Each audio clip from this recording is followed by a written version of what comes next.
السلام عليكم ورحمة الله وبركاته. إن الحمد لله نحمده ونستعينه ونستغفره ونعوذ بالله من شرور أنفسنا ومن سيئات أعمالنا. من يهده الله فلا مضل له ومن يضلل فلا هادي له وأشهد أن لا إله إلا الله وحده لا شريك له وأشهد أن محمدا عبده ورسوله أما بعد. அன்புள்ள சகோதரர்களே, இன்றைய இந்த காலையுடைய தர்பியாவிலே ஒரு முஃமினுக்கு வாக்களிக்கப்பட்ட சுவர்க்கம் என்கின்ற தலைப்பில் சில முக்கியமான அடிப்படையான செய்திகளை உங்களுக்கு மத்தியிலே ஞாபகப்படுத்திக் கொள்ளலாம் என்று நினைக்கிறேன். அன்புள்ள சகோதரர்களே, ஃபதக்கிர் ஃபஇன்ன திக்ரா தன்ஃபவுல் முஃமினீன், நீங்கள் ஞாபகப்படுத்துங்கள், ஞாபகப்படுத்துவது முஃமின்களுக்கு பயனளிக்கும் என்று அல்லாஹு தஆலா சொல்கிறான். குர்ஆனையும் ஹதீஸும் எங்களுக்கு தذكீர். நம்ம எத்தனை முறை நம்ம கேட்டாலும் சரி, அதை இன்னொரு முறை கேட்கிற நேரத்திலே அதில் எங்களுக்கு படிப்பினை ஏற்படலாம், உணர்வு பெறலாம், அதில் எங்களோட உள்ளம் நம்ம தெரியாத விஷயங்களை என்ன செய்யலாம், தெரிந்து கொள்ளலாம். அதுக்கு பின்னால் ஒரு நடந்த சம்பவத்துக்கு அது ஒத்தடமாக என்ன செய்யலாம், இருக்கலாம்.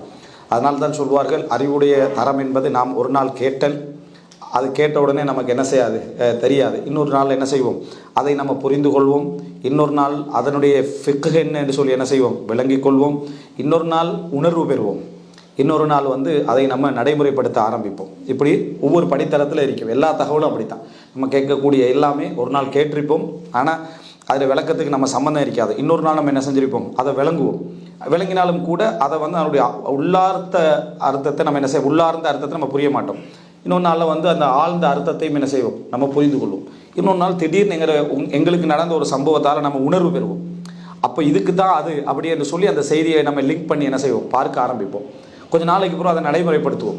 நடைமுறைப்படுத்தி தொடர்ந்து அதில் என்ன செய்வோம், நிலைக்க ஆரம்பிப்போம். இது பொதுவாக அதாவது இருக்கக்கூடிய நடைமுறை. இதனால தான் அல்லாஹு தஆலா குர்ஆன்ல வலவ் அலிமல்லாஹு ஃபீஹிம் கைரன் ல அஸ்மாஹும், அவர்களிலே நலவை அறிந்திருந்தால் அல்லாஹ் அவர்களை என்ன செய்திருப்பான், கேட்க செய்திருப்பான் அப்படின்னு அல்லாஹு தஆலா சொல்கிறான். எனவே எப்பொழுதுமே எந்த தலைப்புகளாகவும் இருக்கலாம், நம்ம கேட்டல் என்பது ஒரு முறை நம்ம கேட்டிருந்தாலும் இன்னொரு முறை கேட்கிற நேரத்தில் நமக்கு பல உணர்வுகளையும் அது பல புரிதல்களையும் அப்பப்போ என்ன செய்யும், ஏற்படுத்தும், ஒத்தடமாக இருக்கும். அதனால தான் நம்ம இன்னல் ஹம்துலில்லாஹ் என்றது ஒவ்வொரு உரையில என்ன செய்கிறோம், சொல்லத்தான் செய்கிறோம். இன்னல் ஹம்துலில்லாஹி நஹ்மதுஹு சொல்லத்தான் செய்கிறோம். அதே போல் ஒவ்வொரு உரையிலையும் ஜும்மா உரைகளில் ஆரம்பிக்கிற டைமில் யா யுஹன்னா சுத்தகு ரப்பக்கும் உள்ளதி ஹலக்கக்கும் என்று ஆரம்பிக்க தான் செய்கிறோம். சப்ஹிஸ்ம ரப்பிக்கல் அலா என்பது, அதே போல் ஹல் அத்தா என்பது ஒவ்வொரு ஜும்மாலையும் என்ன செய்கிறேன், ஓதப்படத்தான் செய்யுது. ஹல் அத்தா அலல் இன்சானி, அதே போல் சூரா சஜிதா ஒவ்வொரு ஜும்மாவுடைய காலையிலையும் ஓதப்படத்தான் செய்யும். இது காரணம் என்னென்னா, ஒரு முஃமினுடைய உள்ளத்தை பொறுத்த வரைக்கும் அவைகள் அதை தூய்மைப்படுத்தி கொண்டே இருக்கும். இந்த அடிப்படையில் சில தலைப்புகளை பொறுத்த வரைக்கும் இஸ்லாமிய அகைதா, இஸ்லாத்துடைய ஆர்வமூட்டல் என்ற பகுதியை பொறுத்த வரைக்கும் அடிக்கடி என்ன செய்யணும், ஒரு நேரம் மனம் சோர்வடையும், இன்னொரு நேரம் மனம் ஆர்வம் அடையும். இப்படி மாறி மாறி என்ன செய்யும், அதில் நடந்து கொண்டே இருக்கும் என்பதை நம்ம புரிந்து கொள்ள வேண்டும். இந்த அடிப்படையில் இந்த சொர்க்கம் என்ற பகுதியை பொறுத்த வரைக்கும் நம்ம நிறைய கேட்டிருப்போம். இது ஒரு தகவலுக்காக படிப்பது மட்டுமல்ல, ஆர்வத்துக்காக படிப்பதும் அதில் உண்டு. இதை பல முறை நிறைய கேட்டிருப்போம்.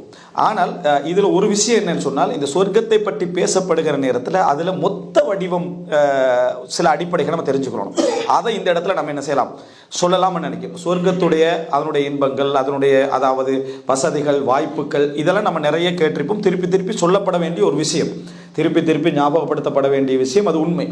ஆனால் மொத்த வடிவம் என்ன, மொத்த வடிவம் என்றால் சொர்க்கம் என்றது ஒரு வாழ்க்கை, ஒரு லைஃப். அதை பற்றி மொத்த வடிவமாக ரசூல் ஸல்லல்லாஹு அலைஹி வஸல்லம் சில விஷயங்கள் சொல்லிக்கிறாங்க. மொத்த வடிவம்னு சொன்னால், இப்போ எங்களுக்கு தெரிந்த இன்பங்களை நீங்கள் பார்த்தீங்கன்னா நிறைய பேருடைய கேள்விகள், பொதுவாக எங்களோட பழகிறவங்க எல்லாட்டையும் கேள்வி என்ன இருக்குன்னா, அதில் அது கிடைக்குமா, சொர்க்கத்தில் இது சொர்க்கம் தான் கிடைக்குமான்னு சொல்லிட்டாச்சு தானே, திருப்பி சொர்க்கத்தில் அது கிடைக்குமா. சொர்க்கம் என்றது பெயர், சொர்க்கம் என்றது சொர்க்கத்தின் பெயர். அந்த சொர்க்கம் கிடைக்குமென்று சொல்லிட்டாச்சு. ஒன்று கிடைக்கும் என்று சொன்ன பின்னால் அதில் அடுத்த என்ன கேள்வின்னா, இது கிடைக்குமா அது கிடைக்குமான்னு கேட்கறதெல்லாம் தவறெல்லாம் இல்லை, கேட்கறதெல்லாம் தவறில்லை, கேட்கலாம் தான். ஆனால் மொத்த வடிவத்தை விளங்கி இருந்தோம் என்று சொன்னால் இதுகளை கேட்பதுடாக கூட கேட்பதும் இருக்கும். ஆனால் உள்ளத்தில் ஒரு தெளிவான ஒரு விளக்கம் என்ன செய்யும், அதில் இருக்கும். இப்போ உதாரணமாக இந்த சொர்க்கத்தை பற்றி கேட்கக்கூடிய கேள்விகளை நீங்கள் பார்க்கலாம் என்று சொன்னால், மனிதன் அனுபவித்ததை தான் உச்சகட்டமான இன்பமாக நினைப்பான். மனிதன் அவனுக்கு இந்த உலகத்தில் எதை அனுபவிக்கலுமோ அதுதான் ஹையஸ்ட் லெவல் இன்பம் அவனுக்கு. சரியா, மிஞ்சி போனால் உலகத்தில் உள்ள ஒரு நல்ல உச்சகட்டமான ஒரு வாகனத்தை கற்பனை பண்ணிக்கொள்வான். உச்சகட்டமான ஒரு வாகனம் இதுதான் நமக்கு, சொர்க்கத்தில் அந்த வாகனம் கிடைக்குமா, இவ்வளோ மட்டமாக நீ யோசிக்கிற, உனக்கு இந்த வாகனம் தான் உனக்கு சொர்க்கத்தில் கிடைக்கணுமன்றது கற்பனைண்டா, நீ அல்லாஹ்வுடைய ஆற்றலை, அவனுடைய திறமையை, அவனுடைய வசதிகளை நீ மிச்சம் குறைச்சி என்ன செய்கிறாய், எடுப்ப. நீ சொர்க்கத்தில் இதை கேட்குறேன்னு அல்லாஹ் தந்தா புறம் கவலைப்படுவாய். ஏன் தெரியுமா? அங்கே போயிட்டு அட நான் உலகத்தை வச்சு என்ன செஞ்சுக்கிறேன், இங்கே கற்பனை பண்ணிக்கிறேன்னு இந்த சொர்க்கத்துடைய இன்பத்தில் இது கோடி மடங்களே ஒன்றுக்கு வருது இல்லையே, இதை போய் நான் அழுது அல்லாட்ட என்ன செஞ்சுக்கிறேன், சொர்க்கத்தில் எனக்கு அதை தான் என்ன செஞ்சுக்கிறேன் கேட்டிருக்கிறேன் என்ற சிந்தனை வரும் சொர்க்கத்தை பார்க்குற நேரத்தில். ஏன்னா ரப்புல் ஆலமீனுடைய அற்புத ஆற்றல்களை இன்றைக்கு பார்த்துட்டு இருக்கிறோம். டெக்னாலஜி என்ற வடிவத்தை சுமந்த ஒரு அற்புதமான உலகத்தை பார்த்துட்டு இருக்கிறோம். அதாவது என்னது, இந்த வானிலை அந்த அறிக்கைகளை சொல்றது மாதிரி அங்கே போய் மின்மண்டலத்தில் இருந்து கொண்டு அங்கே இருந்துன்னு அங்குள்ள நிகழ்ச்சிகளை சொல்லிக்கிட்டு அடுத்த செகண்ட் வந்துட்டு இருக்குது. ஒரு காலநிலையை சொல்கிற மாதிரி அடுத்த செகண்டாக வந்துட்டு இருக்கு. இப்படிப்பட்ட அற்புத ஆற்றல்களை பார்த்து கொண்டு சந்திரனில் காலடி வைக்கிறன்றால், செவ்வாயில் காலடி வைக்கிறன்றால், வச்சான்லாம் இல்லை அது நம்ம தெரியாது. உதாரணத்துக்கு அவன் சொல்கிற விஞ்ஞான அறிக்கைகளெல்லாம் நம்ம படித்து விளங்கிட்டா அதை நம்ம கோல் அனுப்பிட்டுன்றா எல்லா விதமான விஞ்ஞான அறிக்கைகள் நம்ம படிக்கிறோம் விளங்கிட்டு, அங்கே இருக்கிறதா படிக்கிறோம். இதெல்லாம் பார்த்த உலகத்தில் இருந்து இவன்ட கற்பனை என்ன தெரியுமா, ஒரு அட்லீஸ்ட் ஒரு ரொக்கெட் அளவுக்கு ஆசைப்பட்டாலும் கூட பரவாயில்ல, நம்ம வந்து ஒரு ஃப்ளைட்டுக்கு ஆசைப்பட்டாலும் இவன் கார் லெவலில் தான் இருக்கிறான். இதுலேருந்து என்ன விளங்குதுன்னா, ரசூல் ஸல்லல்லாஹு அலைஹி வஸல்லம் சொன்ன ஒரு ஹதீஸ் இன்னும் பதியலை. அதாவது முதலாவது அடிப்படை என்னன்னா, சொர்க்கம் பற்றிய கற்பனையை பற்றி ஒரு விளக்கம் இருக்கணும். வலா ஹதர அலா கல்பி பஷர், இது ரசூலுல்லாஹ் சொன்ன முதலாவது வசனம். ஒரு மனிதனுடைய கற்பனை நீங்கள் யோசிச்சு ஒரு உச்சகட்டமான எல்லைக்கு போயிட்டீங்களே, அந்த எல்லையிலையும் சொர்க்கம் இருக்காது. அதுக்கு மேலே என்ன ரசூலுல்லாஹ் வலா ஹத்தர அலா கல்பி பஷர், உங்களால் உச்சகட்டமாக என்ன கற்பனை பண்ணலும். அதாவது இந்த உலகத்திலே உள்ள அனைத்து மொழிகளையும் தெரிந்த ஒரு நாவலாசிரியராக மாறிடுங்க, மாறி நீங்கள் உச்சகட்டமான ஒரு வசதியை கற்பனை பண்ணுங்க, அதுவும் அடங்காதுன்றாங்க ரசூலுல்லாஹ். வலா ஹத்தர அலா கல்பி பஷர், சொர்க்கத்தில் வாழ்க்கையை பற்றி ரசூலுல்லாஹ் சொன்ன வசனம். அதாவது உலகத்தில் உள்ள கற்பனையாளர்கள்லாம் கூடி அனைத்து மொழி நாவலாசிரியர் தான் கூட கற்பனை பண்ணுறது, அவன் எல்லாரும் கூடி எல்லாரும் உட்கார வச்சு மேக்சிமம் கற்பனையை ஒன்று சேர்த்து எல்லாரும் சேர்ந்து ஒரு முடிவெடுத்தாலும் என்ன ரிசல்ட் வருமோ அதுக்கு தான் அங்கே தான் என்ன செய்யும், அதுக்கு மேலால் தான் சொர்க்கம் இருக்கும். இப்போ வலா ஹத்தர அலா கல்பி பஷர், ஹத்தர என்ற வார்த்தை என்ன தெரியுமா, சாதாரணமான நினைக்கிறது இல்லை, உங்களை மீறி வர நினைவுகள் இருக்குது, உங்களை மீறி வர கற்பனைகள் இருக்குது, அந்த கற்பனை சுகத்தை எல்லாரும் அனுபவிப்பாங்க. அந்த கற்பனை அப்படின்ற டைமில் கற்பனை யாரும் நிஜத்தில் டிஸ்டர்ப் பண்ணுறது கூட விரும்ப மாட்டோம், அவ்வளோ கற்பனையில் இருந்துட்டுப்பான். அந்த வலா ஹத்தர அலா கல்பி பஷர் என்று சொல்லப்படக்கூடிய வார்த்தை சாதாரண வார்த்தை இல்லை, ரசூலுல்லாஹ் சொன்னது. எந்த மனிதனுடைய சிந்தனையுடைய எல்லையிலும் அது இருக்காதுன்றாங்க. அப்போ ரசூலுல்லாஹ் அவ்வளவு சொன்ன பின்னால நம்ம கேட்குறதெல்லாம் என்னன்னா, இந்த உலகத்தில் நம்ம கண்டு கற்பனை பண்ண அந்த லெவலில் தான் எங்களோட இடங்கள் இருக்குது. நீங்கள் எங்கேயாவது ரசூல் ஸல்லல்லாஹு அலைஹி வஸல்லம் சஹாபாக்கள்கிட்ட இதில் பாருங்கள், எதையாவது இப்படி கேட்டிக்கிறாங்களாட்டு, என்னது இந்த மாதிரி லெவலில் ஏதாவது கேட்டிக்கிறாங்க. அவங்க கேட்ட பிரார்த்தனைகள் எல்லாம் உலகத்தில் அவர்கள் ஒன்றில் சோதிக்கப்பட்டிருந்தால், ஒன்றை இழந்திருந்தாங்கண்டா, அதனால் இந்த உலகத்தில் கிடைக்க வேண்டிய அடிப்படையான ஒரு இன்பம் இழந்திருந்தாங்கடா, அந்த இன்பத்தை சொர்க்கத்தில் தாண்டி கேட்டிக்கிறாங்க. உதாரணம், ரப்பி பினிலிய இந்த கபைத்தன் ஃபில் ஜன்னா, எனக்கு சொர்க்கத்தில் ஒரு மாளிகையை தான். அவங்க மாளிகையில் வாழ்ந்தாங்க, மாளிகை விட்டு வெளியேற்றப்பட்டு கொடுமைப்படுத்தப்படுறாங்க, அதை கேட்குறாங்க, யாரெல்லாம் எனக்கு என்ன சொர்க்கத்தில் ஒரு மாளிகை என்ன தா. அப்போ இந்த உலகத்தில் இழந்தவைகளை மறுமையில் தாண்டி கேட்குற பண்பாடு இருந்திருக்கு. ஆனால் மனுஷன் ஆசைப்படுறவைகள் இருக்கு தானே, இந்த ஆசைப்படுறவைகளில் நீங்கள் எங்கேயாவது காட்டுங்க ஒரு செய்தியை, இந்த உலகம் இது எனக்கு அது வேணும் அது வேணும், இது சொர்க்கத்தில் இந்த மாதிரி ஒன்றை தான் அந்த மாதிரி ஒன்றை தான் கேட்ட சலஃபுகளுடைய வாழ்க்கையில் ஏதாவது ஒன்று காட்டுங்க, காட்ட மாட்டோம். அவங்க இழந்த கஷ்டத்துக்கு, அவங்க பட்ட கஷ்டத்துக்கு இந்த மாதிரியான விஷயங்களை பொறுத்துட்டு கேட்டிருப்பாங்க. சரியா? சொர்க்கம் எதற்கு மனிதனுக்கு வழங்கப்படுது இந்த உலக வாழ்க்கையில்? பொறுமைக்காக. நரகம் எதற்கு வழங்கப்படுதுன்னா தவிர்க்கிறதுக்காக. இந்த உலகத்தில் ஒன்றை தவிர்ப்பதற்கு நரகத்தை யோசிக்கணும், ஒன்றில் பொறுப்பதற்கு என்ன சொர்க்கத்தை யோசிக்கணும். இதுதான் என்ன அதாவது சொல்லப்படக்கூடிய விஷயம். மேலே நான் சொல்கிறேன் பெருவாரியாக. அப்போ முதல் அடிப்படையே என்ன விளங்கணும்னா, வலா ஹத்தர அலா கல்பி பஷ், சொர்க்க இன்பத்தை முதலாவது சொல்கிற நேரத்தில் இதைத்தான் சொல்லணும். விளங்கிட்டா? அங்கே வந்து பறவைகளுடைய உணவு கிடைக்கும், விளங்கிட்டா? அதே போல் அந்த மாளிகைகள் கிடைக்கும், வசதிகள் கிடைக்கும், ஆறுகள் ஓடிக்கொண்டிருக்கும், ஹூருல் இன் பெண்கள், அதாவது கற்போடு வாழ்ந்த ஆண்களுக்கு முடித்து வைக்கப்படுவார்கள் என்ற இன்பங்கள் எல்லாம் தாண்டி முதல் விஷயம், இதெல்லாம் ஒரு பகுதி. மனுஷன் பொறுக்க மாட்டானே என்பதற்காக சொல்லப்பட்ட விஷயங்கள். மனிதன் என்ன செய்ய மாட்டான், உலகத்துடைய உதூபிஹி முத்தஷாபிஹா, அவர்களுக்கு கொடுக்கப்படுகின்றவைகள் இந்த உலகத்தில் உள்ளது போன்றவைகளும் அங்கே என்ன செய்யும், கொடுக்கப்படும். எதனால் கொடுக்கப்படும் சொன்னால், இவன் இந்த உலகத்தில் எதிர்பார்ப்பான் தானே, அதில் இழந்திருப்பானே, அவைகள் கொடுக்கப்படும் தான். அது அல்லாஹ் தஆலா குர்ஆன்ல சொல்றான். ஆனால் ஃபர்ஸ்ட் என்ன தெரியுமா, மனித கற்பனைகளுக்கு மேல். அதாவது நீங்கள் நினைக்கலாம், எது மனித கற்பனைக்கு மேலாய்க்குமென்று ஒன்றை கற்பனை பண்ணினாலும் அதுவும் வராது. நீங்கள் எது மனித கற்பனைக்கு மேலாக இருக்கும்னு ஒரு கற்பனை பட்டு, இப்போ ஒரு பெரிய ஒரு வசதியை நினைக்கிறீங்க, ஒரு வீடு, இந்த வீட்டு கற்பனைக்கு மேலாக ஒரு கற்பனை பண்ணி டிஃபரெண்ட்டாலாம் கற்பனை பண்ணி பாருங்க, அதுக்கு மேலே அதுக்கும் மேலே என்றால் உங்களோட சிந்தனையில் என்ன செய்யாது வராது. சிம்பிளாக ஒரு 100 வருஷத்துக்கு முந்தி உள்ளவன் அவன் வந்து வசதியில் உச்சகட்டமாக அல்லாட்ட என்ன கேட்டிருப்பான்னு எனக்கு ஒரு குதிரை வேணும்படி கேட்டிருப்பான். 100 வருஷம் இல்லை, ஒரு 500 வருஷத்துக்கு முன்கால போங்க சரியா. ஒரு வசதியில் உச்சகட்டமாக என்ன கேட்டிருப்பான், எனக்கு ஒரு குதிரையை கேட்டிருப்பான். இப்போ நம்ம அதான் இப்போ கேட்டிக்கிறேன் என்ன, நம்ம 100 வருஷத்துக்கு முந்தி 500 வருடத்துக்கு முன்ன ஆசையில் தான் நம்ம இருந்துக்கிறோம். யாரெல்லாம் எனக்கு ஒரு குதிரை என்ன செய்யுது, இந்த குறைய ஒரு உதாரணம் 2000 ரியால் ஒரு சிலர் எடுத்துட்டார். அவர் மேக்சிமம் அல்லாட்ட எவ்வளோ கேட்பாரு, ஒரு 5000 ரியால் யாழா தந்தா போதும், அதோட சபராய்ந்துக்குள்ள எனக்கு பெரிய வாழ்க்கையெல்லாம் என்ன தேவையில்லைன்னு 5000 வரும் வரைக்கும் கேட்பான் சரியா. இது மனிதனோட இயல்பு மாறுதான். எங்கட சொர்க்கத்தை பற்றிய கற்பனையும் எங்கள்கிட்ட இருந்துட்டு இருக்கு. ஒரு 500 வருஷத்துக்கு முன்ன குதிரை ஆசைப்பட்ட மாதிரி நம்மளும் இன்னும் பல ஆயிரம் வருடங்களுக்கு புற வரக்கூடிய சொர்க்கத்துக்கு இந்த உள்ள ஆசையை நம்ம என்ன செய்கிறோம், வைத்து கொண்டிருக்கிறோம். அவன் கற்பனை பண்ணாத உலகத்தில் நம்ம இருந்து கொண்டிருக்கிறோம். அதாவது சொல்ல போனா அன்றைக்கு உள்ளவர்கள் யாராவது இன்றைய ஜென்ரேஷன்ல எழும்பி இருந்தாங்கன்னு வைங்களேன், இங்க உள்ளவர்களுடைய சாட்சி ஏற்றுக்கொள்ளப்படுவா எல்லாம் பைத்தியம்னு சொல்லிடுவான். ஏன் ஃபோனில் ஹலோடு பேசிட்டு இரும்ப வச்சுக்கிட்டு வச்சு உமாவோட பேசுறேன்றா, தங்கச்சியோட பேசுறேன்னா, திடீர்னு அவனை கொண்டு வந்து இங்கே வச்சா எல்லாருக்கும் என்ன சிந்தனை போச்சுன்னா அவன் சொல்லுவான். ஏன் அவனுக்கு இதை கற்பனை கூட பண்ணல, அவனால இதை நினைச்சு கூட பார்க்கல. இப்படி நான் நினைச்சு பார்க்கலாமா, வானத்தில் இருக்கிறேன்றா வணங்கிட்டா, இந்த சந்திரன்ல இருக்கிறேன்டா, முழு உலகமும் போறேன்னு சொல்றதை கற்பனை பண்ணி பார்க்கலாமா, ஏலாது. அப்ப நம்ம சொர்க்கத்தை எப்படி கற்பனை பண்றது? அவனுக்கு இந்த 500 வருஷத்துக்கு முந்தி இந்த நூற்றாண்டு அவனுக்கு கற்பனை கூட பண்ண முடியாம இருக்குது. அப்படி இருக்கக்கூடிய ஒரு மனிதன் எப்படி சொர்க்கத்தை கற்பனை பண்ண முடியும்? அப்ப சுப்ஹானல்லாஹ், முதலாவது மனசுல பதிய வைங்க, சொர்க்கத்துல எனக்கு இந்த உலகத்துல இழந்த கஷ்டங்களை எனக்கு அந்த இன்பங்களை திருப்பித்தான், என் சோதனைகள் மூலம் நான் பொறுத்தவைகளை திருப்பித்தான், எனக்கு நிம்மதியான வாழ், அது ஓகே. இதை தாண்டி அல்லாட்ட ஒன்று கேட்கறதுக்கு முன்னால படைச்சவன் செஞ்ச ஏற்பாடு சொர்க்கம். வலா ஹதர அலா கல்வி பஷர், எந்த மனிதனுடைய உள்ளத்திலும் கற்பனைக்கு எட்டாத ரசூலாம் உதாரணங்கள் சொல்றாங்க. உலகத்தை சொல்லிட்டு வலா ஹதர அலா கல்வி பஷர், எந்த மனிதனுடைய உள்ள, அதாவது நல்லா புரிஞ்சுக்கணும், உங்களோட உள்ளத்தில் இல்லை, நேற்று உள்ளவண்ட உள்ளத்தில் இல்லை, நாளை உள்ளவண்ட உள்ளத்தில் இல்லை, ரசூல்லாங்கட உள்ளத்திலையும் இல்லை, மனித சமுதாயத்தில் உள்ள எவருடைய உள்ளத்தில் அப்படி ஒரு சிந்தனை வரையலான்றான். அந்த சொர்க்கத்துடைய இன்பம் இதுதான் உச்சகட்ட இடம். இந்த உச்சகட்ட இடத்தை சொன்ன பிறகும் இவனால முடியலை, இவனுக்கு இந்த கற்பனை பண்ணாம இருக்கலாம் தானே, அந்த ஒரு நிலைமையை நம்ம என்ன செய்யறோம் பார்க்கிறோம். எனவே முதல் அம்சம் சொர்க்கத்தை பற்றி பொதுவான அடிப்படைகளை விளங்குறது மிக முக்கியம். அதுல இதான் ஃபர்ஸ்ட்.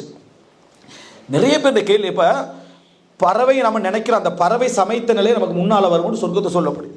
இவனுடைய யோசனை அதை சுத்தி தான் இருக்கும். இந்த பறவை வருமா, அந்த பறவை வருமா, சரியா, அதை வந்து என்ன மாதிரி இருக்கும், இது இந்த யோசனை. அடே சுப்ஹானல்லாஹ், உனக்கு அந்த பறவையை நீ நினைத்த ஸ்டைலில் உனக்கு முன்னால் வந்து நிற்கக்கூடிய அளவுக்கு இன்பம் சொல்லப்படுற ஒரு சொர்க்கத்தில் உண்ட சிந்தனை எப்படி தெரியுமா, உன்னுடைய லெவலை தாண்டலை, உன்னுடைய லெவலை என்ன செய்யலை, தாண்டவில்லை. எனவே ஒரு ஈமானிய பாவையில் நீங்கள் பார்க்கணுமாக இருந்தால் முதல் விஷயம், இந்த கேள்விகள் வருவதே தவறல்ல, ஆனால் வழிகாட்டல் நம்ம தெரிஞ்சுக்கிறோம். வலா ஹதர அலா கல்வி பஷர், இது முதலாவது விஷயம். ரெண்டாவது, அதாவது இது இந்த அடிப்படை மிக முக்கியம். ஏன்னா சொர்க்கம் என்றது சொல்லப்பட்டது மட்டுமல்ல, சொல்லப்படாததான் கோடி, சொல்லப்படாததான் கோடி. இரண்டாவது அம்சம் சொர்க்கத்தை பற்றி சொல்லப்படக்கூடிய விஷயத்தில், சொர்க்கம் என்ன அப்படின்னா, அதாவது அல்லாஹு தஆலா சொல்லக்கூடிய இந்த உலகத்துடைய மைனஸ் என்று அல்லாஹ் நிறைய படைத்திருக்கிறான். மனிதனுக்கு பலகீனங்கள், கஷ்டங்கள், சிரமங்கள் எல்லாம் படைத்திருக்கிறான். மனிதன் நினைக்காத பழகி போன பலகீனங்கள் மிக பழகி போன பலகீனங்கள் அப்படின்னு பார்த்தீங்கன்னா, தூக்கம் வந்து நமக்கு இப்போ நிம்மதி, நமக்கு ஒரு ராஹத், அப்படி தானே.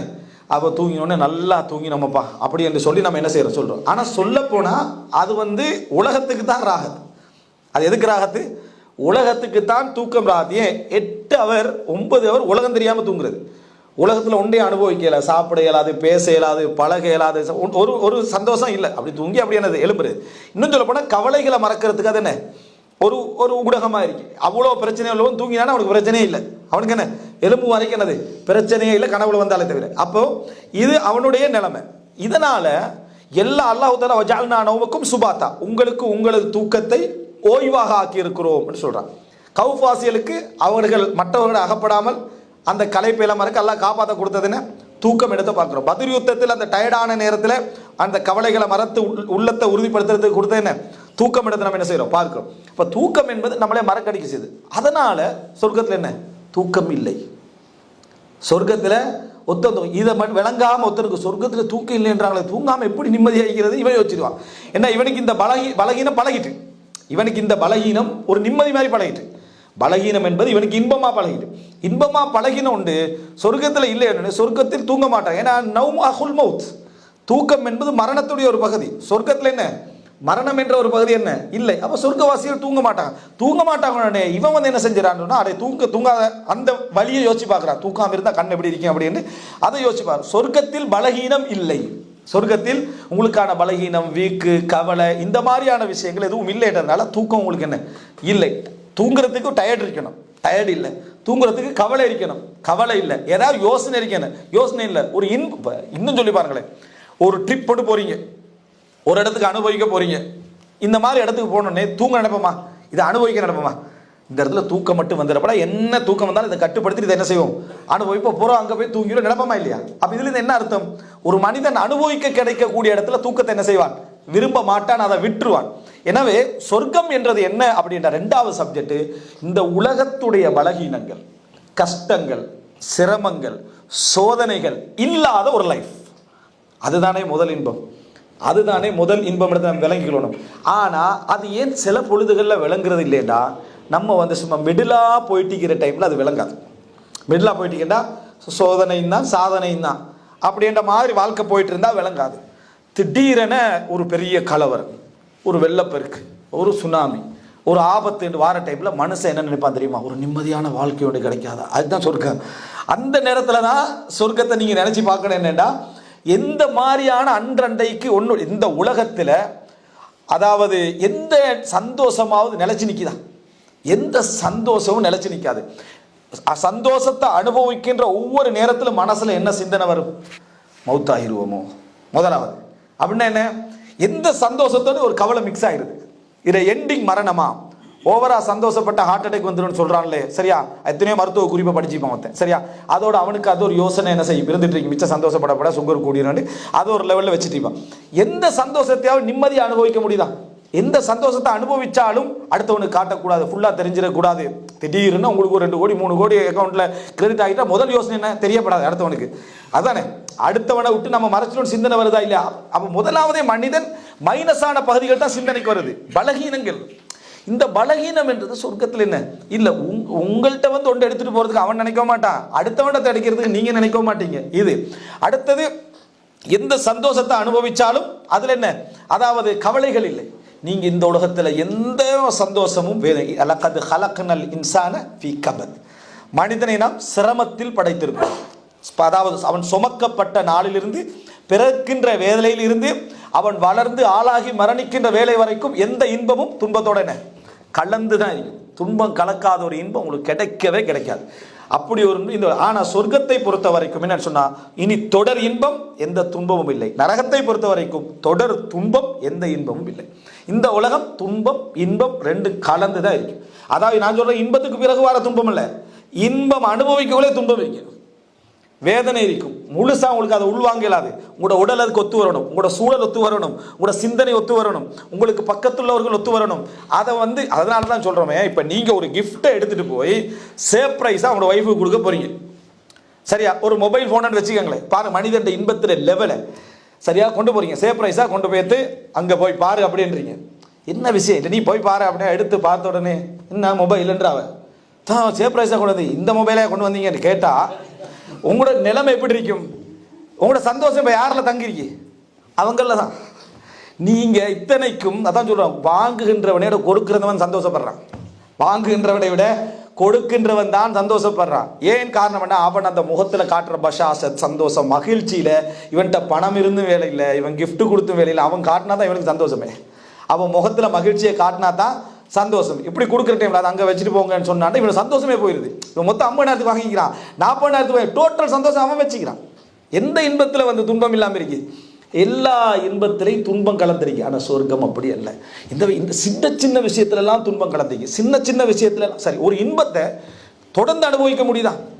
நல்ல சாப்பாடு, பசி, உட்காடுறோம், ஹாஃப் தாண்டுற டைம்லயே என்ன போதும், இதுக்கு மேலே என்ன இல்லை, சாப்பிடுங்க, நீ தானே ஆசைப்பட்டீங்க, முழுசாக சாப்பிடுங்களே. இல்லை இதுக்கு மேலே போனீங்கன்னா ஆபத்தில் வைத்து முடிஞ்சிடும். அப்படி என்ன வாந்தி வாரத்திலேருந்து கொமட்டல் வாரத்திலேருந்து என்ன என்ன அந்த மனிதன் மனசலம் போறத்திலிருந்து எல்லாமே பலகீனம்.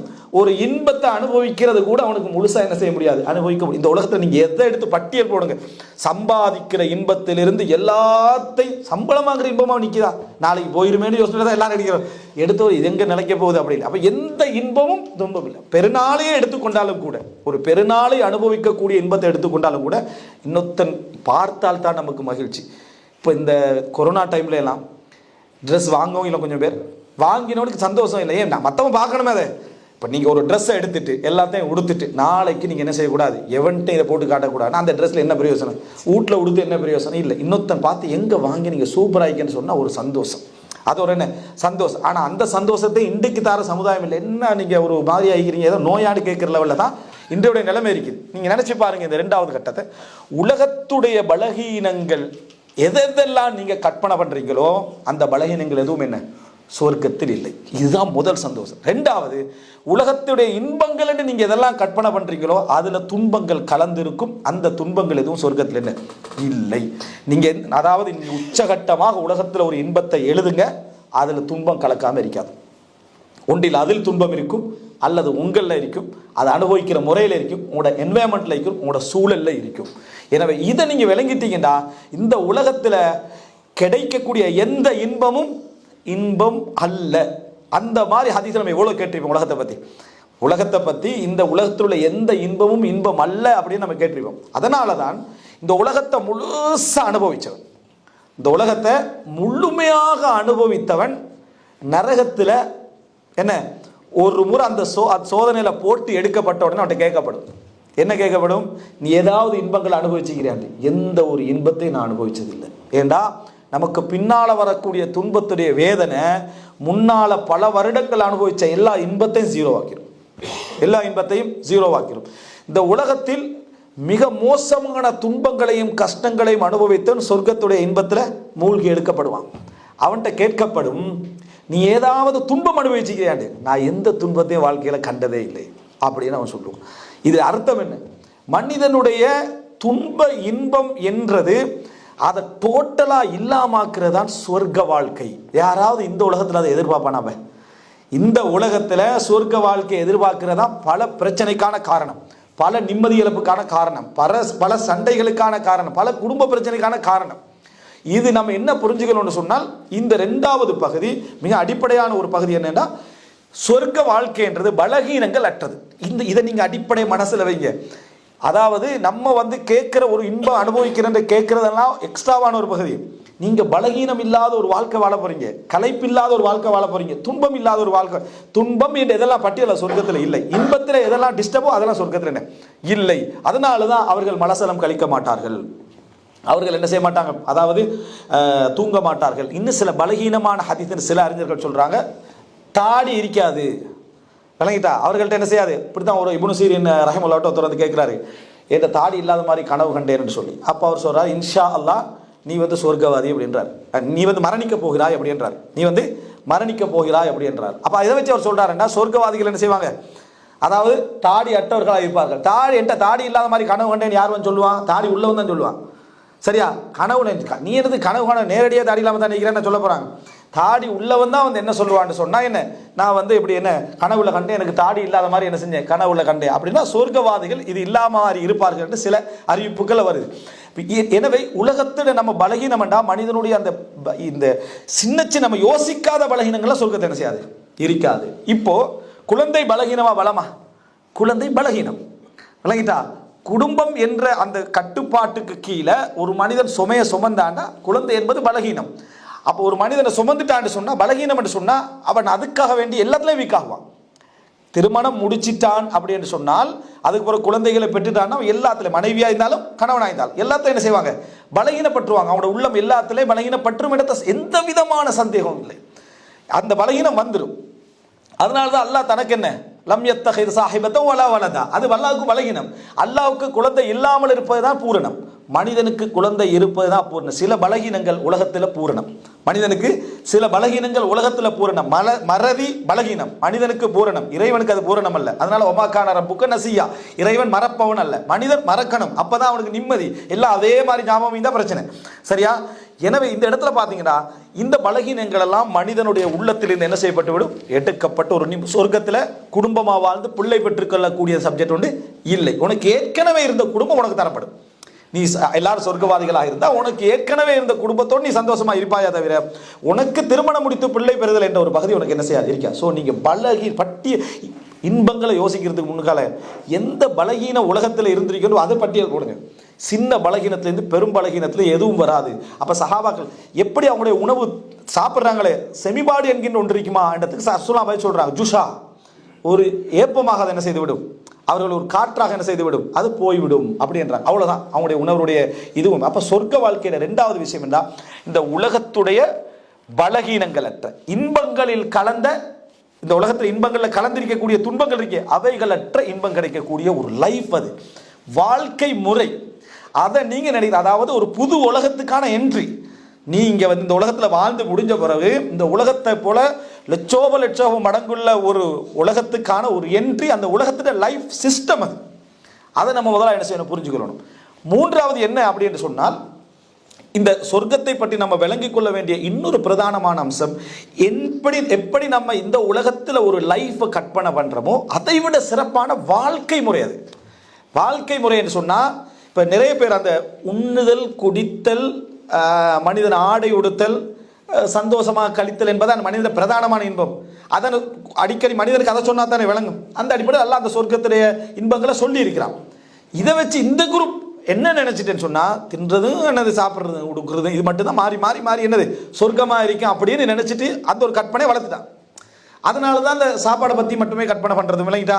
இந்த மாதிரி யோசனையில் இருக்கு. சொர்க்க நம்ம ஏற்கனவே சொன்ன ரெண்டை நினைச்சாலே அது இல்லைன்னு விளங்கிடும். மூணாவது என்ன புரிஞ்சுக்கணும்னா, நீங்கள் இந்த உலகத்தில் எப்படி வாழ்கிறீங்களோ அது மாதிரி ஒரு வாழ்க்கை அது. அது மாதிரி ஒரு வாழ்க்கை, ஆனால் அந்த வாழ்க்கை அற்புதமான முறையிலான ஒரு வாழ்க்கை. இது வாழ்க்கை முறைதான் அண்டத்துக்கு ரசூல் ஸல்லல்லாஹு அலைஹி வஸல்லம் பல செய்திகள் என்ன செய்து அதில் ஆதாரமிக்கு. ரசூல் ஸல்லல்லாஹு அலைஹி வஸல்லம் சொன்ன வார்த்தைகள் சொர்க்கத்தை பற்றி சொல்கிற சந்தர்ப்பத்தில் வட துருவ காற்று அடிக்கும் வேலைன்னு சொல்லிக்கிறாங்க ஹதீஸ்ல. வட துருவ காற்று அடிக்கும் வேலையில் என்ற அப்படின்னா, நம்ம இந்த உலகத்தில் வட துருவம் தென் துருவ காற்று என்ற ஒரு பகுதி இருக்குதான். நம்ம இப்போ அது தெரிய நிறைய பேர் இப்போ ஏன்னா விவசாயத்துக்கு நம்மளுக்கு சம்பந்தம் இல்லை, இயற்கைக்கு நமக்கு சந்திரம் இல்லை. சந்திரன் எங்கே இருக்கிறது தெரியும் விளங்கிட்டா. சந்திரன் எந்த இதில் ஓதி எங்கே மறைக்குது, இந்த துபாயில் எங்கே சந்திரனைக்கு விளங்கிட்டா தெரியாது. நம்ம இயற்கைக்கு நமக்கு சம்பந்தமே இல்லாத ஒரு வாழ்க்கை வாழ்ந்துட்டோம். வட துருவ காட்டு, தென் துருவ காட்டு, தென்மேற்கு பருவ காட்டு, வடமேற்கு பருவ காட்டு அப்படின்லாம் காற்றெல்லாம் ஈக்குது விளங்கிட்டா. இந்த மாதிரியான அந்த காற்று விஷயத்தை நீங்கள் எடுத்து பார்த்தீங்கன்னு சொன்னால், அதை ரசூல் ஸல்லல்லாஹு அலைஹி வஸல்லம் இயற்கையோடு சம்பந்தப்பட்டு வாழ்கிற மனிதன் என்றதுனால வட துருவ காட்டு எங்கே, இது ஒரு சின்ன குறிப்பு உண்டு. எங்கேயாவது நீங்கள் பிள்ளைகளை ட்ரிப்பு அங்கங்கே கூட்டிகிட்டு போகணும், எங்கேயாவது வயல் ஏரியாவை கூட்டிகிட்டு போய் ஒரு மாதம் வச்சிருங்க. இதாம்மா கிழக்கு, இதான் மேற்கு. புக்கில் படிக்கிற கிழக்கு இதுதான் சரியா, புக்கில் படிக்கிற கிழக்கு மேற்கு இதுதான். இதுதான் சந்திரன் வாரடை, இதுதான் சூரியன் வாரடை, இதுதான் விவசாய நிலம், இப்படி தான் தண்ணி வருது. இங்கிருந்து தான் சாப்பிட்ற, முன்னால் கடையிலையும் சாப்பிட்றது இல்லை, இங்கிருந்து தான் சோறு, அரிசி, காய்கறி எல்லாம் வருதுன்னு இயற்கை சார்பு வாழ்க்கைக்கு தான் தற்சார்பு வாழ்க்கை. அதை பற்றி என்னன்னு பிள்ளைகளுக்கு கொஞ்சம் சொல்லிக் கொடுக்க ஒரு மாதத்துக்கு போகிறோம் விஷயம் தெரியுமா உனக்கு, இல்லைன்னா முன்கடையிலேருந்து தான் சாப்பாடு வருதுன்னு நினச்சிட்டிக்கிறான். இந்த சிந்தனை போக்கா வந்துட்டு இது இல்லாமக்குங்க. இயற்கை வாழ்க்கையோடு அவனுக்கு என்ன ஒரு உயிரோட்டத்தை கொஞ்சம் கொடுங்க. அப்படி சொன்னால் இந்த சில ஹதீஸ் எல்லாம் ஒரு காலத்தில் விளங்க ஆரம்பிக்கும். வட துருவ காற்று சொர்க்கத்தில் இருக்கிற ரசூலுல்லாஹ் ஒரு வார்த்தை சொல்ற, வெள்ளிக்கிழமை என்ற வார்த்தை ரசூலுல்லாஹ் சொல்றாங்க, மார்க்கெட் என்ற வார்த்தையை ரசூல் ஸல்லல்லாஹு அலைஹி வஸல்லம் சொல்றாங்க, வீடுகள் என்ற வார்த்தையை சொல்றாங்க, குடும்பத்தோடு இருக்கிற சொல்ற. இதெல்லாம் என்ன சொல்லுது, அன்றாட வாழ்க்கை முறையை இருக்கிறது மாதிரி தான் ரசூலுல்லாஹ். சொர்க்கத்தில் எதுக்கு வெள்ளிக்கிழமைன்னு யோசிக்கிறோம், சொர்க்கத்தில் எதுக்கு வெள்ளிக்கிழமைன்னு யோசிக்கலாம். அப்படின்னா நம்ம கற்பனை பண்ணாத மாதிரி உலகம் இருக்குன்னு சொன்ன ஒரு செட்டப்ல இது வருது. வட துருவ காற்று அங்கே எதுக்கு அப்படின்னு நம்ம என்ன செய்யலாம், யோசிக்கலாம். சூரியனும் இல்லை சந்திரனும் இல்லைன்னு வைங்களேன், அப்ப இருட்டா இருக்கணுமே, அதுவும் இல்லை சொர்க்கத்தில். அப்ப அது எதை குறிக்குது, கடும் குளிரும் இல்லை, கடும் சூடும் இல்லை, இதமான ஒரு கிளைமேட்டும் இருக்குது. அப்ப சொர்க்கத் ரசூலுல்லாஹ் மண்ணை பத்தி சொல்றாங்க என்ன, கஸ்தூரி என்றாங்க. சொர்க்கத்துடைய மண் வந்து கஸ்தூரி என்றாங்க. இது இந்த அடிப்படை நீங்க கற்பனை பண்ணி பார்த்தீங்கன்னா, ரசூலுல்லாஹ் வட துருவ காற்று என்று சொல்ற வார்த்தையிலிருந்து, வீடுகள் என்று சொல்லக்கூடிய வார்த்தையிலிருந்து, வெள்ளிக்கிழமை என்று சொல்லக்கூடிய வார்த்தையிலிருந்து, மார்க்கெட் சந்தை என்னதுக்கு, அதான் எல்லாம் கிடைச்சிட திருப்பி என்ன சந்தை. அப்ப சந்தைண்டா நம்ம கற்பனை பண்ண முடியாத ஒரு இன்பமான ஒரு இடத்தை அல்லாஹ் தஆலா என்ன செஞ்சுக்கிறான், சந்தை இதில் வச்சு அதை நம்ம கற்பனையே பண்ண முடியாத அமைப்பில் என்ன செஞ்சுக்கிறான், வைத்திருக்கிறான். இது ஹதீஸ்களை பல ஹதீஸ்ல பார்க்குறோம். ரசூல் ஸல்லல்லாஹு அலைஹி வஸல்லம் சொல்றாங்க, வெள்ளிக்கிழமை நாளில் என்ன செய்வாங்க, அதாவது முஃமின்கள் மார்க்கெட்டுக்கு போவாங்க. அப்படின்னா இப்போ மார்க்கெட்டுக்கு போகக்கூடாது, ஜும்மா டைமில் என்ன செய்யக்கூடாது, மூடிடணும். அப்படி ஒரு சந்தர்ப்பம் இருந்தால் தான் சொர்க்கத்தில் என்ன செய்யலாம், அதுக்கு போகலாம். மார்க்கெட்டுக்கு போவாங்க. மார்க்கெட்டுக்கு போய் அந்த இடத்துல இருந்து என்ன செய்வாங்க, போன பிறகு ஒரு பெரும் காற்று அடிக்கும் என்று சொல்ற நேரத்தில் வடதுருவ காற்று அடிக்கும் என்றாங்க ரசூலுல்லாஹ். வடதுருவ காற்று அடிக்கும். அந்த காற்று அடிச்சோடனே அந்த தூசியெல்லாம் வந்து மேலே என்ன செஞ்சிடும், அதாவது அப்படி படர்ந்துடும். அப்போ தூசி படர்தலும் சொர்க்கத்தில் உண்டு. தூசி படர்ந்தா நம்ம இந்த உலகத்தில் கஷ்டப்படுவோமே. அப்போ அவங்க வீட்டுக்கு வந்த உடனேயே அவங்க என்ன கேட்பாங்க, என்ன நீங்கள் நல்ல போனதை விட வாசனையோடும் என்ன அழகாகவும் வந்திருக்கிறீங்க என்று சொல்லி. அப்போ அவங்க திருப்பி சொல்லுவாங்க, நீங்களும் அப்படித்தான் மாறி இருக்கிறீர்கள் என்று சொல்லி திருப்பி உங்கள் மனைவிமார்களை பார்த்து சொல்வார்கள், குடும்பத்தினரை பார்த்து சொல்வார்கள் என்று வருது. அப்படின்னா இந்த உலகத்தில் எதெல்லாம் பலகீனமாக இருக்குதோ அது சொர்க்கத்தில் அதே பலகீனம் என்றது பலமாக என்ன செய்யுது மாறுது, ஒரு பிளஸ்ஸாக மாறுது, ஒரு வாழ்க்கை முறையாக மாறுது. அப்போ தூசி காற்று அங்கேயும் அடிக்குது, சரியா? சந்தைக்கு போற நிகழ்வு அங்கேயும் இருக்குது. வடதுருவம் என்ற வடதுருவ காற்றுன்னு அந்த பகுதி அங்கேயும் நடக்குதுன்னா இது ஒரு வாழ்க்கை முறையை ரசூல் ஸல்லல்லாஹு அலைஹி வஸல்லம் என்ன செய்றாங்க சொல்லுகிறார்கள். இல்லைடா என்னதுக்காக மார்க்கெட்டுக்கு போகணும்? அப்போ யோசிச்சு பாருங்களேன், இன்றைக்கு நம்ம ஒரு தேவைக்கே மார்க்கெட்டு போக மாட்டேன் தான் வாங்கி தர சொன்னான். அப்போ அந்த இடத்துல நம்ம போகிறோம்னா ஒரு சந்தோஷமா மகிழ்ச்சியாக போயிட்டு வரோம்டா இதில் ஒரு வேறொரு உலகத்தை பற்றி ரசூல் என்ன செய்கிறாங்க பேசுகிறாங்க. அங்கே ஒரு தனியான ஒரு லைஃப் ஸ்டைலை பற்றியும் ரசூல் ஸல்லல்லாஹு அலைஹி வஸல்லம் என்ன செய்கிறாங்க பேசுகிறாங்கன்னு இந்த வார்த்தை முறையில் என்ன செய்யலாம் நம்ம புரிந்து கொள்ளலாம். இது சொர்க்கத்தை பற்றிய ஒரு மூணாவது நடைமுறை. அது மாத்திரமல்ல, நம்ம குடும்பத்தவர்களோடும் என்ன அதாவது பிள்ளைகளோடு சந்ததியினரோடு ஒன்றாக இருக்கிற சந்தர்ப்பத்தை அல்லாஹ் தஆலா என்ன செய்வான் வழங்குவான். அப்போ இந்த உலகத்தில் எதெல்லாம் எங்களுக்கு ஒன்றாக இருக்கிற நேரத்தில் கஷ்டமாக இருந்துச்சோ அல்லது போராட்டமாக இருந்துச்சோ, கஷ்டமாக இருந்துச்சுன்னு சொன்னால் ஒன்றாக இருக்க முடியாத ஒரு சூழ்நிலை வந்து பிரிஞ்சிட்டோம். அவங்க இன்னொரு இடத்துல, நாங்கள் இன்னொரு இடத்துல, இந்த மாதிரியானது. இரண்டாவது, பிரிய வேண்டிய சூழ்நிலையில் பொறுத்திருந்தோம். இரத்த உறவுக்காக, சொந்தத்துக்காக, பந்தத்துக்காக பெரிய வேண்டிய சூழ்நிலையில் பொறுத்திருந்தது உண்டு. ரெண்டாவது, சேர முடியாத ஒரு சூழ்நிலையில் கஷ்டப்பட்டது உண்டு. இந்த ரெண்டு அங்கே இல்லை. அவங்க என்னது அவர்களும் அவருடைய பிள்ளைகளும் அவங்களுடைய குடும்பத்தினரும் அதில் சந்தோஷப்படுத்தப்படுவார்கள், மகிழ்ச்சிப்படுத்தப்படுவார்கள். அப்படி என்ற பகுதி என்ன செய்கிறோம் நம்ம பார்க்கிறோம். எனவே சொர்க்கம் என்றது மூன்றாவது ஒரு வாழ்க்கை முறை. அந்த வாழ்க்கை முறையுடைய சூழ்நிலையை பற்றி ரசூல் ஸல்லல்லாஹு அலைஹி வஸல்லம் சொல்லிட்டோம். இது நாலாவது பகுதி. எப்படி சொல்றாங்க? சொர்க்கத்துக்கு சொல்லப்படுற வார்த்தை என்ன? அல் ஜன்னா, அல் ஜன்னா, அல் ஜன்னா, அல் ஜின்னா, அல் ஜுன்னா, அதுக்கு அடுத்தது ஜின், ஜான், அதே போல் மிஜன்னா, மஜான். இந்த சொற்கள் எல்லாமே என்ன தெரியுமா? நம்ம ஜன்னி என்று வந்தோம்ல, அப்படின்னா என்ன விளங்காமல் போயிடுறது, சரியா? ஜன்னி பிடிக்கிறதா விளங்காமல், மஜ்னூன் என்ன பைத்தியம் விளங்காமல் போயிடுறேன்னு அர்த்தம். ஜுன்னத்தண்டா கேடேமன்னு அர்த்தம். நோம்பூர் கேடேமன்னு வருது. அதே போல் சியாமு ஜுன்னா, நோம்பூர் கேடேம், அப்போ இது வருது. அதுபோல் என்ன அதாவது ஜின்னண்டா விளங்காது, எது கண்ணுக்கு விளங்காமிக்கிறது. ஜான்ண்டா பாம்பு, அதுவும் திடீர்னு என்ன செஞ்சிடும் மறைந்து விடும். அதை வச்சு ஜென்னாண்டா சோலை, விளங்காது. அதில் இருந்தால் என்ன செய்யாது விளங்காது. இந்த அடிப்படையில் தான் ஜென்னாண்ட சொல் பயன்படுத்தப்பட்டுச்சு. நீங்கள் இந்த ஜென் என்ற சொல் அரபில் வந்து எதில் யூஸ் பண்ணாலும் சரி, இன்னும் மொழிகள்லேயும் தாக்கம் இருக்குது. அந்த ஜென்னாண்ட சொல்லுடைய தாக்கம் என்ன செய்து இருக்குது. அது என்னடா மறைதல், விளங்காமல் இருக்கிறது, ஒளிந்திருத்தல் என்றது. அப்படின்னா சொர்க்கம் முழுதும் சோலை மட்டும்தான். முழு சொர்க்கமும் என்ன ஒரு சோலை வனமாக இருக்கும். அந்த சோலைவனத்தை குறிக்கிறதுக்காக மட்டும் யாரும் எல்லோரும் ஒரு மறைவான அமைப்பில் மகிழ்ச்சியாக வாழக்கூடிய அமைப்பிலான ஒரு சப்ஜெக்ட். அதில் சோலை என்றதை குறிக்கிறதுக்காகத்தான் ஜென்னா என்ற வார்த்தை என்ன செஞ்சது பயன்படுத்தப்பட்டுச்சு. ஜன்னத்ன்றது அசலில் என்ன கருத்துன்னா மறைவு. மறைவுண்டா நீங்கள் உங்களுடைய வாழ்க்கை, உங்களுடைய ரகசியம், உங்களுடைய ஸ்டைல் எதுவுமே இன்னொருத்தருக்கு 0 கூட என்ன போகாத அமைப்பிலான ஒரு மகிழ்ச்சியான ஒரு நீங்களா விரும்பினாலே தவிர அப்ப ரசூலுல்லாஹி ஸல்லல்லாஹு அலைஹி வஸல்லம் அதே போல ஜன்னாத் என்ற வார்த்தை இதெல்லாம் சொல்லப்பட்டதுக்கான காரணம் என்னன்னா ஒரு மறைவான ஒரு மகிழ்ச்சியான ஒரு சந்தோஷமான ஒரு நிகழ்வு அதில் இருப்பது. ஐந்தாவது அன்புள்ள சகோதரர்களே, ஆசை. சொர்க்கத்துடைய பேசிக்கான அடிப்படையாக நம்ம தெரிஞ்சு கொள்ள வேண்டிய விஷயத்தில் உண்டு. மனிதன் மௌத்தாகினன் எல்லாம் மாற்றப்பட்டிருந்தானே, ஆனால் சொர்க்கத்தில் பேராசை மாற்றப்பட மாட்டாது. பாருங்க, அல்லாஹ் தஆலா இந்த உலகத்தோடு எல்லாத்தையும் எடுக்கலாம், ஆனால் பேராசை எடுக்க மாட்டான்.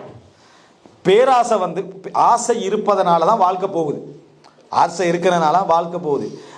அது ஆசை இல்லாமல் போனால் ஒரு நோய். சொல்கிறாங்க, அவர் வந்து உணவுடைய ஆசை இழந்துட்டாரு, அந்த உணவுடைய அவர்கிட்ட இது போயிட்டு அவர்கிட்ட சாப்பிட இன்ட்ரெஸ்ட் வருது இல்லை, இது போனால் அது வந்து மனிதனுக்கு ஏற்படக்கூடிய நோய்களில் உண்டு. இப்போ ஷஹ்வத் மனிதன்கிட்ட இருக்கணும். அதான் மனிதன்கிட்ட ப்ளஸ். படிப்புலையாக இருந்தாலும் சரி, உழைப்பிலையாக இருந்தாலும் சரி, உணவுலையாக இருந்தாலும் சரி, குடும்பத்திலையாக இருந்தாலும் சரி, ஆசை ஷஹ்வத் அது வந்து அளவாக கட்டுப்படுத்தி ஒரு முறைமையாக என்ன செய்யணும் போகணும் என்றதான். அதுக்கு எல்லை மீறக்கூடாது. சொர்க்கத்தில் இந்த அதாவது பேராசை என்றது மனிதனுக்கு இருக்கும். இந்த பேராசையெல்லாம் எடுக்க மாட்டான். அந்த பேராசை எடுக்க மாட்டான் என்றதுனால இந்த சொர்க்கத்தில் நம்ம இப்போ இங்கே உலகத்தில் கொஞ்சம் யோசிக்கிறோமே, அதை அங்கேயும் யோசிப்பான். இங்கே யோசிக்கிறவன் மனிதன்ட்ட பொதுவாக அந்த ரிவர்ஸ் யோசனை இருக்கும். அது பேராசையின் விளைவு. ரிவர்ஸ் யோசனை என்னென்ன? கஷ்டப்பட்டு என்டிக்கான வீட்டில் வாழ்ந்துட்டு, என்டிக்கான வீடுனா ஒரு ஓலை வீடு, என்டிக்குன்னு சொல்கிறது காரணம் அடுத்த சைட்டால் வர சரியா, ஓலை வீடு சட்டி முட்டிகளோட விளக்குகளோட அடுப்போடு வாழ்றது. இங்கே இருந்துட்டு ஃபுல்லாக மாளிகை தான் கற்பனை பண்ணுறது. அவ்வளோ எனக்கு மாளிகை கிடைச்சிடும். மாளிகைக்கு போன ஒரு இப்படித்தான் மெட்ராஸில் சட்டியில் உங்களுக்கு சாப்பாடு தரப்படுகிறேன்னு அங்கே கிடைக்க ஓடிடுறது. சரியா? யோசிச்சு பேர் அவன் ஆசை எப்படி ரிவர்ஸ் ஆசைன்னு பாருங்க. பழைய கால முறைப்படி சாப்பாடு தரான், அங்கே தானே பெஸ்ட்டுக்கு இருந்தேன், அதை வானாண்டு தான் இந்த மாளிகைக்கு வந்தேன். சரியா? அதுக்கு ஒரு சட்டியில் சோறு தாரான்னு சொல்லி அங்கே ஓடுறான், பழைய கால கீரையெல்லாம் போட்டு தரான்னு அங்கே போகிறான், அது ஓலை வீட்டுக்குள்ளே மாதிரி கடையை கட்டி வச்சுக்கிறான், அதில் போய் இருட்டுக்குள்ளே போய் உட்காந்துட்டுக்கிறான். யோசனை பாருங்க எப்படி இருக்கணும். இது மனிதனுடைய இயற்கையான யோசனை. நல்லது பெருசாக கிடைச்ச உடனேயே பழைய கால என்டிக் சிஸ்டம்னு சொல்லி அங்கே போயிடுறது. விளங்கிட்டா? இது மனிதனுக்கு இருக்கக்கூடிய எப்பயும் யூட்டேனில் வந்துட்டே இப்போ மனுஷன் அங்கே போனால் இங்கே ஆசைப்படுறது, இங்கிருந்து அங்கே ஆசைப்படுறது, இது மனிதனுக்கு இருந்து கொண்டே இருக்கும். இது பேராசையுடைய விளைவு. அப்போ பேராசை நீங்கள் நினைச்சிடப்பட மேலுக்கு மட்டும் தான் போக முடியும், கீழே கொண்டு வரும். கீழே என்ன செய்யும்? நல்ல வசதியாக கிடைக்கிற டைமில் என்ன, அதாவது அட்வென்ச்சர்ஸ் ஒரு காட்டுக்குள்ளே போயிடுறான். நல்லா இருக்கக்கூடிய இடத்துல இருந்து அது எங்கேயாவது ஒரு காட்டுக்குள்ளே போய் அவர் ஒரு டிஃப்ரெண்ட்டாக என்ன செய்யணும், கழிக்கணும், நடந்து தெரியணும். இந்த கொஞ்சம் நாள் எல்லாம் நடக்கிறாங்க இல்லையா, நடந்து தெரியணும், பஸ் இருக்கும் வண்டிக்கும் எல்லாம் இருக்கு, நடந்து தெரிந்த ஒரு சாதனையாக பேசுவாங்க. அப்போ இதில் என்ன விளங்குது? மனிதன்ட்ட இந்த பிரச்சனை ஒன்று இருக்குது, இதுக்கு ஓவர் ஆகினால் ஆபத்து தான். சரியா? இந்த பிரச்சனை நீங்கள் எடுத்து பார்த்தீங்க அப்படின்னு சொன்னால் சொர்க்கத்திலே மனிதனுக்கு வரும். இது ஆசையின் விளைவு, இந்த ஆசையுடைய விளைவு. இதை சரியாக விளங்கிக்கலாம். இல்லைன்ட்டு வைங்களேன், உலகத்தில் நம்மளே கேவலப்படுத்தி விட்டுருது. உலகத்தில் என்ன செய்ய வேண்டாம், ஒரு கேவலமான இடத்துக்கு போயிடும். ஆனால் சொர்க்கத்தில் அது அல்லாஹ் தஆலா குறைகளற்ற நிலையில் தருவான். அதான் நம்ம செய்தியை படிச்சுக்கிறோமே. ஒரு மனிதர் என்ன அல்லாஹ்ட்ட கேட்கலாம், யா அல்லாஹ் எனக்கு விவசாயம் செய்யணும். பார்த்தீங்களா எப்படி? சொர்க்கத்தில் விவசாயம் செஞ்சால் என்ன செய்யணும்? சாப்பிடணும், குடிக்கணும், அது கிடச்சிட்டு. ஆனால் ரிவர்ஸில் வரான், அவனுக்கு அது எனக்கு விவசாயம் செய்யணும் அப்படின்ட்டா. அப்போ அல்லாஹ் தஆலா என்ன சொல்லுவான், நீ தேவையில்லாத இடத்துல இருக்கிற இல்லை, விவசாயம் செய்வதற்கான அவசியமற்ற ஒரு சூழ்நிலையில் நீ இருக்கிறாய், அப்படியா இல்லையான்னு கேட்கலாம். அல்லாஹ் கேட்டது நியாயம், இருந்தாலும் விவசாயம் செய்யணும் அப்படின்னு ஆசையை சொல்கிறேன். ஏன்னா அது மறுபடியும் அங்கே போய் பார்க்கணும், விவசாயம் செய்யணும் அப்படின்னு. ஓகே, அல்லாஹ் தஆலா அனுமதியை கொடுப்பான். அப்படின்னா நீ ஆசைப்படுறத சொர்க்க மனிதன் ஆசைப்படுற அந்த எல்லையை, முறையான எல்லையை எல்லாம் தந்துடுவான். ஆசைப்படுறத எல்லாம் கொடுப்பான்டா. தவறாக ஆசைப்படுறவன் இங்கே நிற்குமா, இங்கே வைக்க மாட்டான், நரகத்தில் வைப்பான். சரியா? சரியாக ஆசைப்படுகின்ற, முறைமையான ஆசைப்படுகின்ற அந்த முறை மனிதனுக்கு வழங்கப்பட்டிருக்கும். அதில் அவன் என்ன செய்வான், ஒரு எல்லை மீறி ஆசைப்படுவான். இப்போ விவசாயம் செய்யணும்னு அல்லாஹ் தஆலா சொன்ன பின்னால், உனக்கு அந்த தேவையே இல்லைன்னு சொன்ன பின்னால் இல்லை விவசாயம் செய்யணும் அப்படின்னு அல்லாஹ் தஆலா அந்த அனுமதியை கொடுத்துருவான். ஆனால் சொர்க்கத்துடைய இன்னொரு விதிகள் உண்டு, அது அடுத்த விதின்னு சேர்த்துக்க. என்ன? எல்லாமே வேகம். சொர்க்க உலகத்துடைய விஷயம் என்ன, எல்லாம் ஃபாஸ்ட் தான். எப்படி செவ்வாய்க்குள்ள இந்த சந்திரனில் போய் எல்லாம் சுலோன்னு சொல்கிறாங்களோ, சரியா? சொர்க்கத்து உலகத்துடைய எல்லா சிஸ்டம் என்ன செய்ய வேண்டாம், ஃபாஸ்ட்டாக இருக்கும், வேகமாக இருக்கும். இப்போ இங்கே புவி ஈர்ப்பண்டதில் அதை விட கொஞ்சம் வேகமாக இருக்குது. இப்போ சொர்க்கம் வந்து அதை விட என்ன செய்யும், அதாவது மிக வேகமான முறையில் என்ன செய்யும், இருக்கும். நீ நினைக்கிற எல்லாமே உனக்கு வேகமாக நடந்துடும். மனிதன் ஆசை வேகமாக போகிறது தானே, எல்லாம் வேகம் தானே. இப்போ துரித வேகம், அது வேகம், இது அதை விட வேகமாகவும் என்ன ஆள் போயிடுறது. சரியா? இப்படி வேகம் என்ற சிந்தனை வந்து எல்லாத்துலேயும் மனிதன் தெரியும். சொர்க்கத்துக்கு போன பின்னால் நீங்கள் பார்த்தீங்க அப்படின்னு சொன்னால், இவன் விவசாயம் விதைகளை தூவான். இவனுக்கு விவசாயம் செய்ய தானே ஆசை. விதைகள் எல்லாம் தூவி கொஞ்ச நேரம் தான் எல்லா என்ன கதிர்களும் வந்து வளர்ந்து போய் நிற்கும். அது சொர்க்கத்துடைய விதி அது. அப்போ இதை பார்த்துட்டு என்ன ஒரு ஆச்சரியமாக அவன் நின்றுட்டு இருப்பான். அப்போ அல்லாஹு தஆலா சொல்வான், ஆதமுடைய மகனே, லா யுஷ்பிஉக ஷை, உன்னை எதுவும் திருப்திப்படுத்த முடியாது. அல்லாஹு தஆலா சொல்வான், என்ன, உன்னை எந்த ஒன்றுமே திருப்திப்படுத்த என்ன, சொர்க்கமும் உன்னை திருப்திப்படுத்த முடியாது என்ற அமைப்பில். அப்போ அல்லாஹு தஆலா வச்சுக்கிறாத, அல்லாஹ் அந்த ஏற்பாடை செஞ்சு வச்சுக்கிறான். இவன் ஆசைப்படணும் என்பது, ஆசைப்படுவது அருள், ஆசைப்படுகின்ற ஆற்றல் ஒரு அருள். ஆசைகள் தான், சரியான கட்டுப்படுத்தப்பட்ட ஆசைகள் தான் உலகத்தையே தூக்கி வச்சு உலகத்தையே நிர்வகிக்குது. வரையறுக்கப்பட்ட ஆசைகள், முறைப்படுத்தப்பட்ட ஆசைகள். அப்போ சொர்க்கத்தில் லா யுஷ்பிஉக ஷை, உன்னை எதுவும் திருப்திப்படுத்த முடியாது என்று சொல்லி அல்லாஹ் ரப்பல் ஆலமீன் சொல்றான். அந்த ஆசையை கொடுத்தது யாரு? அல்லாஹ் அந்த விதியை வச்சுக்கிறான், நீ நிறைய ஆசைப்படுங்க. அப்போ இந்த மாதிரி ஆசையை அவன் செஞ்சு அதை அனுபவிக்கிற வேகத்தை அவன் என்ன செய்யறான், அதில் பார்க்கிறான். அப்போ இதை வந்து ரசூல் ஸல்லல்லாஹு அலைஹி வஸல்லம் சொல்றாங்க. இருந்தாலும் இது வந்து என்ன, அதை அல்லாஹ் தஆலா சொல்லியும் திருப்தி இல்லாமல் கேட்ட மாதிரி தானே. அப்போ கிராமப்புறவாசிகள் சொல்றாங்க, இது நாங்கள் இந்த கேள்வி கேட்ட, இது அன்சாரிகள் இல்லாட்டி குறைசிகளாக தான் வைக்கணும் என்ன ரசூலுல்லாஹ் சொல்லிடுறாங்க. ஏன்னா அன்சாரிகள் விவசாயிகள், எங்களுக்கு விவசாயத்துக்கு என்ன சம்பந்தம் இல்லை என்ற மாதிரி ஒரு கிராமப்புறவாசி சொல்ல ரசூலுல்லாஹ் சிரித்தார்கள். அந்த வார்த்தையை கேட்ட உடனே ரசூலுல்லாஹி ஸல்லல்லாஹு அலைஹி வஸல்லம் சிரித்தார்கள் என்று வருது. அப்போ இதில் என்ன புரிஞ்சுக்கன்னு சொன்னால், இந்த மாதிரி ஆசைப்படுவது என்பது ஒரு உயர்தரமான மனிதனுடைய சப்ஜெக்டாக இருக்காது. இல்லைண்டா அவங்க அது கிராமப்புற வாசிகளை விலகிக்கிறாங்க. கிராமப்புற வாசிகளே இது எங்களுக்கு சம்பந்தம் இல்லைன்னு நாங்கள் இந்த மாதிரி கேட்டிருக்க மாட்டோம்னு விலகிக்கிறாங்க. ஆனால் அந்த ஆசைக்கான சந்தர்ப்பமும் அனுமதியும் என்ன செய்யும், சொர்க்கத்தில் வழங்கப்படும் என்பது இந்த செய்தி பார்க்கிறோம். இதை நீங்க ஒப்பிட்டு பாருங்க. அதாவது சொர்க்கத்துடைய இதில் வந்து ஆசை எடுக்கப்பட மாட்டாதுன்ற இது பெரிய சந்தோஷமும் ஞாபகத்தும். சொர்க்கத்தில் எங்களுக்கு லிமிட்டடான ஆசை தான் இருக்கும்னு சொல்றதை விட நீ வந்து அளவு கடந்த ஆசைப்படுவதற்கான எல்லா சந்தர்ப்பம் உனக்கு சொர்க்கத்தில் வழங்கப்படுறேன்னு சொல்ற சந்தர்ப்பத்தில் மனிதன் கற்பனை பண்ணாமல் இருந்த விஷயங்கள் எல்லாம் சொர்க்கத்தில் அவனால் என்ன செய்ய முடியும், கற்பனை பண்ண முடியும். மனிதன் சிந்திக்க முடியாமல் இருந்த விஷயங்கள் எல்லாம் சொர்க்கத்தில் என்ன செய்ய முடியும், சிந்திக்க முடியும் என்றதை பார்க்கணும். அப்போ சொர்க்கத்துடைய விதிமுறைகளில் நீங்கள் இந்த வாழ்க்கை இதில் எடுத்து பார்த்தீங்கன்னா அடுத்ததாக ஆண்களுக்கென வாக்களிக்கப்பட்ட ஹூருலின் பெண்கள் என்று சொல்லப்படுற இது சொர்க்கத்துடைய பொதுவாக சொர்க்கத்துடைய சுகண்டிகள் இன்பங்கள் என்று சொல்லப்படக்கூடிய அந்த பட்டியலில் இதை தனித்து நம்ம பார்க்கணும். என்ன காரணம் அப்படின்னு சொன்னால் மற்றவைகளெல்லாம் இந்த உலகத்தில் ஒரு மிசாலாக சொல்லப்பட்டதுக்கு வாழ்க்கை முறைக்குள்ளே நம்ம இந்த அடிப்படைக்குள்ளே கொண்டு வர வேண்டிய அவசியம் இல்லை. ஆனால் அல்லாஹு ரப்புல் ஆலமீன் இதை பிரத்யேகமாக என்ன செஞ்சுக்கிறான், அதாவது கற்போடு வாழக்கூடிய ஒவ்வொரு மோமின்களுக்கும் இதனை தயார்படுத்தி வைத்திருக்கிறான் அப்படின்றத நம்ம பார்க்குறோம். இதை நான் ஒரு மணி நேரம் அளவுக்கு என்ன செஞ்சுக்கிறேன், ஹூருலீன்கள் குர்ஆன் சுன்னா பார்வைன்னு பேசிக்கிறேன். இந்த இடத்துல ஒரு விஷயம் நம்ம விளங்கிக்கணும்னா ஹூருலீன்கள் வந்து ஆதம் அலைஹிஸ்ஸலாத்து பரம்பரையை சேர்ந்தவர்களா அப்படின்னு கேட்டால் இல்லை. அவங்க என்ன ஆதம் அலைஹிஸ்ஸலாத்து அப்படி இந்த உலகத்தில் தான் இருந்திக்கணும். ஆதம் அலைஹிஸ்ஸலாத்து பரம்பரையில் சேர்ந்தவர்களாக இருந்தால் இந்த உலகத்தில் இருந்திருக்கணும். அவர்கள் மனித ஜின்கள் இருவரும் அணுகக்கூடிய அமைப்பிலே என்ன அல்லாஹ் தஆலா படைத்தவர்கள். லம் யத்மிதுன்ன இன்சுன் கப்லஹும் வலா ஜான், ஜின்களோ மனிதர்களோ அவர்களை தீண்டியதில்லைன்னு வருது. அப்படின்னா மனித ஜின் வர்க்கத்தார்கள் சேர முடிந்த அமைப்பில் அல்லாஹ் தஆலா என்ன செஞ்சுக்கிறான், அவர்களை படைத்திருக்கிறான். ஹூர்லீன்கள் கற்பாக வாழக்கூடிய மூமின்களுக்கு அல்லாஹ் தஆலா கொடுத்த ஒரு அன்பளிப்பு. ஆனால் ஹூர்லீன்கள் இந்த உலகத்திலே மூமினாக வாழ்ந்து மரணித்த பெண்களை விட சிறந்தவர்கள் அல்ல. இது அடிப்படையை நம்ம புரிஞ்சுக்கணும். அல்லாஹ் தஆலா அவங்களை இபாதத்தாலேயோ அவங்க சாலிகான இதாலேயோ அவர்களுக்கு சொர்க்கத்தை கொடுக்கல. மூமின்களுக்கு அல்லாஹ் படைத்திருக்கிறான். ஆயிஷா ரலியல்லாஹு அன்ஹா விடவோ, மரியம் அலைஹிஸ்ஸலாத்தை விடவோ, ஹதீஜா ரலியல்லாஹு அன்ஹா விடவோ, ஆசியாவை விட அவர்கள் சிறந்தவர்கள் அல்ல. இவர்கள் அமலாலும் இபாதத்தாலும் அல்லாஹ்வை அச்சத்தாலும் அவர்கள் சொர்க்கத்துக்கு என்ன போனவர்கள். ஹூர்லீன்களை விட இந்த உலகத்தில் இருக்கக்கூடிய பெண்களுக்கு அழகு என்ன செய்யும், கொடுக்கப்படும். அதில் எந்த விதமான சந்தேகமும் இல்லை. எனவே எப்பையும் இந்த உலகத்தில் சண்டை உண்டாக்கக்கூடாது. இது ஒரு பெரிய பிரச்சனை. எங்கே இருந்தாலும் சொல்ல என்ன, அதாவது நீ இன்றைக்கு சண்டை பிடிச்சாலும் நாளைக்கு நான் ஊர்லீங்களோட நிம்மதியாகி போயிட்டு உனக்கு சொர்க்கத்தை யார் வாக்களித்தது விளங்கிட்டா, உனக்கு சொர்க்கத்தை யார் வாக்களித்ததுன்னு கேட்குறேன். ஒரு பெண்ணோட பேசுகிற சந்தர்ப்பத்தில் இப்படியா பேசுறது, இப்படி எங்கேயாவது இருக்கா? ரசூல் ஸல்லல்லாஹு அலைஹி வஸல்லம் சொன்னதா ஒரு செய்தி வருது, அது மிச்ச பலகீனமான செய்தி. முஸ்னத் அஹ்மதில் வருது, இந்த உலகத்தில் எந்த பெண்ணோடு என்ன ஒருவர் வந்து மனைவி வந்து கணவனோட சண்டை பிடித்தாலும் சொர்க்கத்தில் இருக்கக்கூடிய ஊர்லீன் பெண் என்ன சொல்லுவாங்க, உங்களிடத்தில் தற்காலிகமாக தான் அவங்க இருக்கிறாங்க, என்னிடத்துல வந்து சேரப்போகிறார்கள், அதனால அவரை என்ன செய்ய வேண்டாம், நிந்திக்க வேண்டாம் சொன்னதா ஒரு செய்தி வருது. சஹியா இருந்தால் ஓகே தான், சரியா? ஆனால் அப்படியே சஹியா இருந்தால் கூட ஊர்லீனுக்கு அவசர அவசரமாக செய்தி போகிறோன்னு நினைக்கக்கூடாது. சண்டை வார டைம்லாம் நியூஸ் என்ன செய்யுது, அப்டேட் ஆகிட்டே இதுன்னு நினைச்சா இது பிழை. அது அல்லாஹ் தஆலா ஏதோ ஒரு விஷயத்தை சொல்லிக்கிறான். ஆனால் பலகீனமான செய்தி, அது என்ன, தஈஃபான பலகீனமான செய்தி. நீங்க என்ன நினைக்கணும் அப்படின்னா, நீங்களே கவலைப்படுவீங்க இந்த வார்த்தைக்கு. நாளை மரண நேரத்தில் வந்து உங்கள் மனைவி உங்களுக்கு சொர்க்கத்தில் கிடைக்கிறது நீங்கள் விரும்புவீங்களா? சரியா?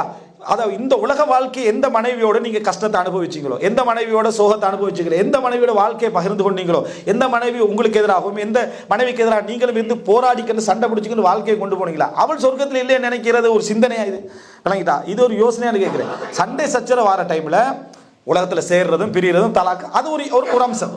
அதை விட்டுட்டு சொர்க்க சப்ஜெக்டை இதுக்குள்ள எடுத்து என்ன செய்யறது, யாருக்கிற மார்க்கத்தை இதை வந்து ஒரு மைனஸ் ஆக்குற வேலை இது விளங்கிட்டா? மார்க்கத்தை பெண்களுக்கு எதிராக கொண்டு வந்து வைக்கக்கூடிய வேலைகளில் உண்டு. இந்த வேலையை தவிர்த்துக்கணும். இப்படி எங்கேயாவது சஹாபாக்கள் அங்கங்கே பேசிக்கிறாங்களா, தங்களோட மனைவிமார்களோட குழந்தை பிள்ளைகளோட இப்படி பேசிக்கிறாங்களா? உங்களோட உண்மை இருக்கிறா தானே, இவ இருந்ததுக்கு எனக்கு ஊர்லின்னு உத்தரிக்கிறா, அங்கே தான் நான் சந்தோஷமாக வாழ்வேன், எப்படியா பிள்ளைகள்ட்ட எங்கேயா பேசின சம்பவங்கள் இருக்கா?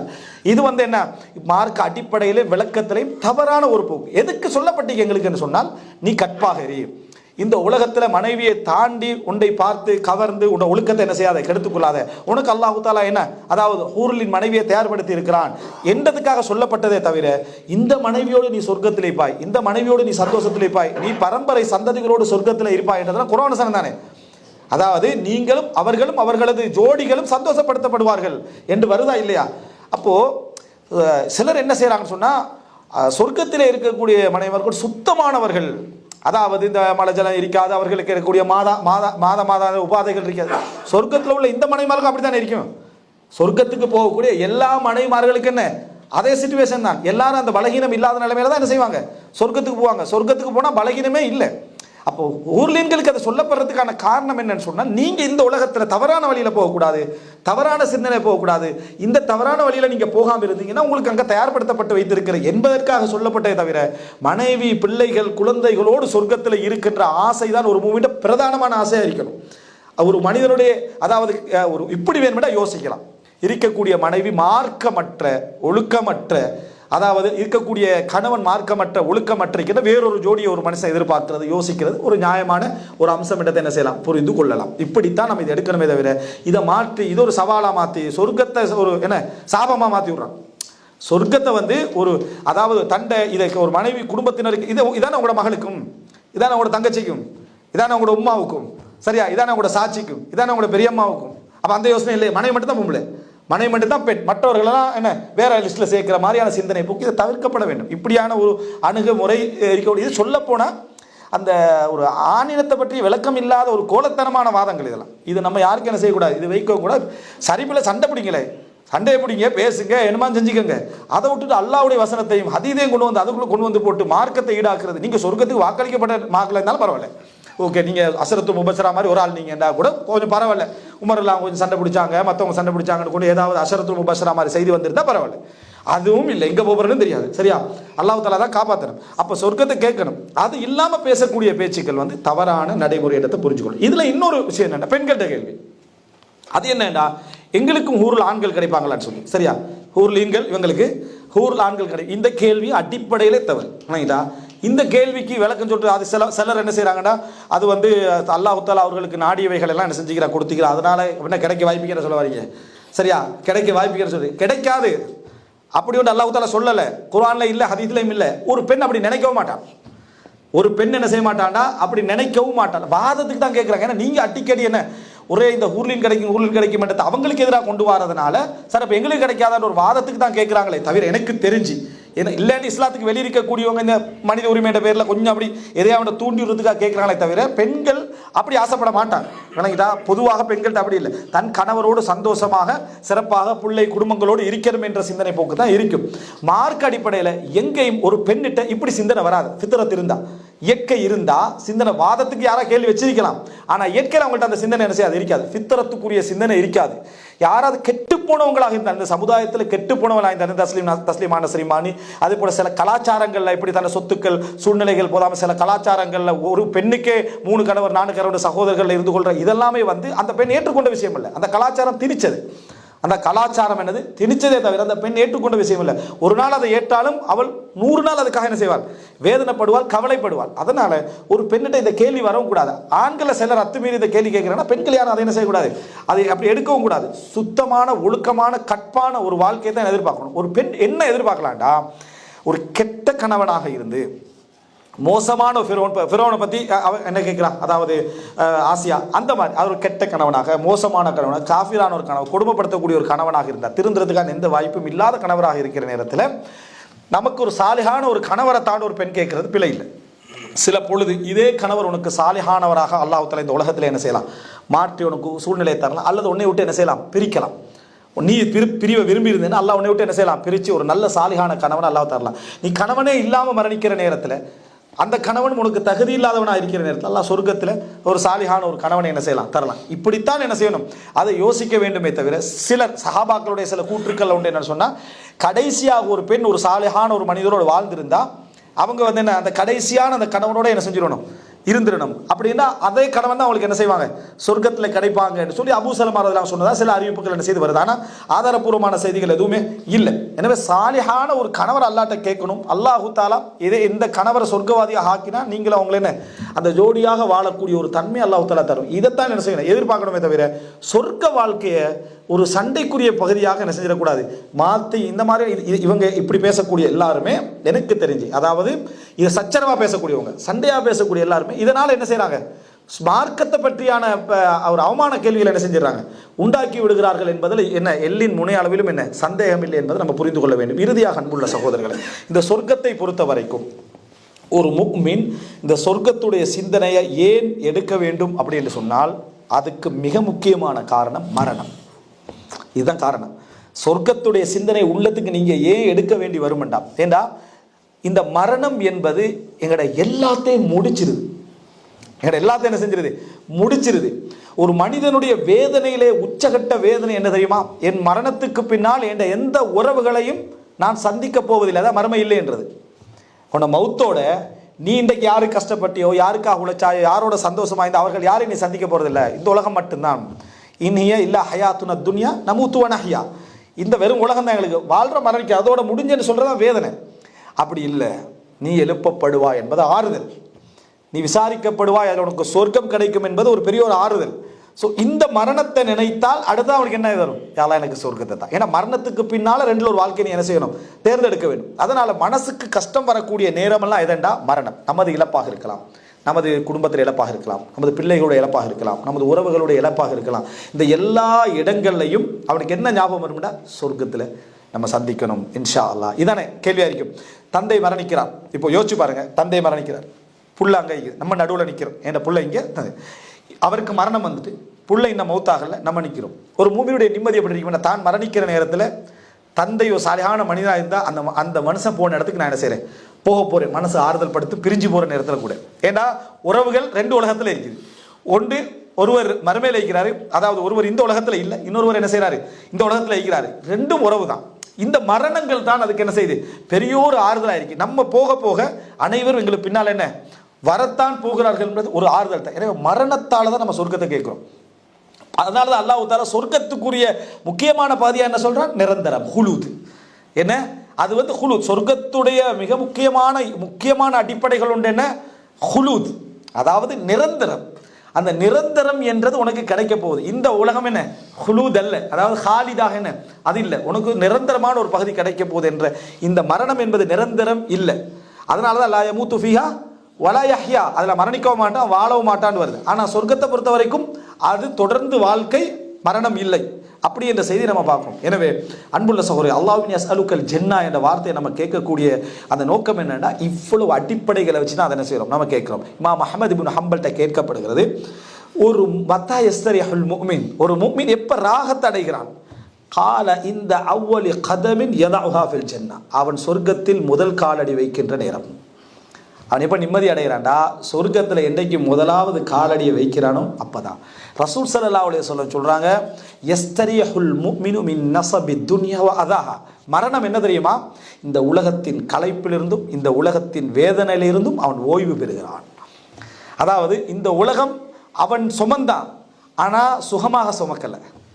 அவன் சுகம், இந்த உலகம் சுகம் என்பதற்காக என்ன செய்யலை, அதை அவன் சுமக்கலை. அவன் சுமந்ததெல்லாம் கடமை, அல்லாஹ் கடமையாக்கி இருக்கிறான். அந்த ஃபித்ரத்தோடு சேர்த்து அதை சுமந்தான். யஸ்தரிஹுல் முஃமினு, அதாவது மின் நஸபி துன்யா வ அதாஹா. யோசிச்சு பாருங்க, அல்லாஹ் ஒரு உலகத்தில் இருந்து மௌத்தாகிற ஒரு முஃமின் கேட்கக்கூடிய வார்த்தைகளில் இன்பமான வார்த்தை எதாக இருக்கும்? கீல துஹுலில் ஜன்னா, சொர்க்கத்துக்கு போயிருக்கு. இந்த வார்த்தையை நம்ம என்றைக்கு கேட்குறோமோ அன்றைக்கு தான் எங்களோட நம்ம சுமந்த சுமைகள், கஷ்டங்கள், வேதனைகள் எல்லாம் எங்களுக்கு ஜீரோவாக மாறி ஒரு ஒரு இன்பமான இதமான உச்சகட்ட நிம்மதியான வார்த்தையை கேட்கிற இடம். அது என்ன? கீல துஹுலில் ஜன்னா கால யா லைத கௌமி யஅலமூன். நீ சொர்க்கத்துக்குள் நுழைந்து விடு என்று சொல்லக்கூடிய அந்த நேரம் தான். உடனே எங்களுக்கு அடுத்து என்ன வரும்? எனது சமுதாயத்தினர் அறிந்து கொள்ளக்கூடாதா? அப்போ நினைத்து பாருங்க அன்புள்ள சகோதரர்களே, இந்த கீல துஹுலில் ஜன்னா என்ற வார்த்தை, சொர்க்கத்திற்குள் நீ நுழைந்து விடு என்று சொல்லக்கூடிய அந்த வார்த்தை தான் ஒரு மூமின் கேட்கக்கூடிய உச்சகட்ட இன்பமான வார்த்தை என்பதை புரிந்து கொள்ள வேண்டும். அடுத்ததாக இறுதி பகுதியை சொல்லி நான் முடிச்சிடுறேன். சொர்க்கத்தை பொறுத்த வரைக்கும் அன்புள்ள சகோதரர்களே, இந்த உலகத்தில் இருந்து மனிதன் தயார்படுத்த வேண்டிய ஒரு இடம். அமல்கள், இபாதத்துக்கள் என்றது நமக்கு தெரியும். அதை தாண்டி என்னன்னா, சொர்க்கத்தில் ஒவ்வொருவருக்கும் இடம் உண்டு, நரகத்திலும் ஒவ்வொருவருக்கு இடம் உண்டு. நரகத்தினுடைய இடத்தை அவன் அமல்களால் தன்னை விட்டு என்ன செய்யறான்? அதிலிருந்து விடுவித்துக் கொள்கிறான்.